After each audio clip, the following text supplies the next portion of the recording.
عمده. لا بس خليها ماشي صورة طبعا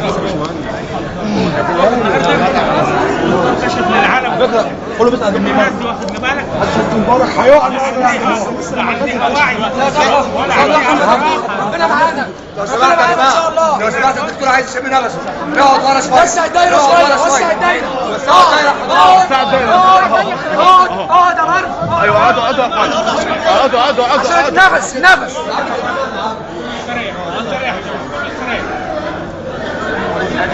الله يتحمل كل استريح ما يزيدكش مشاكل ايدك ربنا معانا اقعدوا عليه يا جماعه اقعدوا ربنا على الفساد والظلم جهل وضعف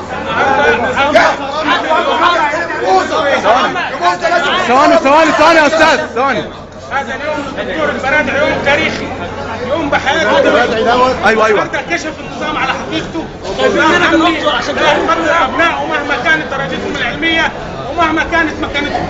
هذا التعامل البشع كشف النظام على حقيقته. وما حدث مع الدكتور البرادعي ان شاء الله حيكون نهايه هذا النظام. امين باذن الله حيكون نهايه. امين هذا الرجل العالم الكريم انه يحدث معاه هذا الكلام ان شاء الله. وادعوا الله انه تكون دي نهايه النظام. الظلم له نهايه. الظلم له نهايه. امين. الله اكبر اسجدوا لله. في تواصل لغايه ما يسقط هذا النظام ان شاء الله. لن يدخل بيوتنا احمد الشيخ العميد هو رب اسرائيليين، هو عدو امريكا واسرائيل. هو رب القانون وعدو امريكا واسرائيل.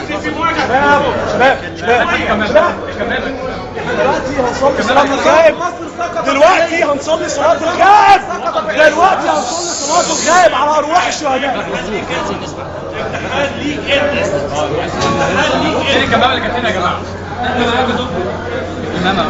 بعد كابتن قنابل اتمسكت هنا. قنابل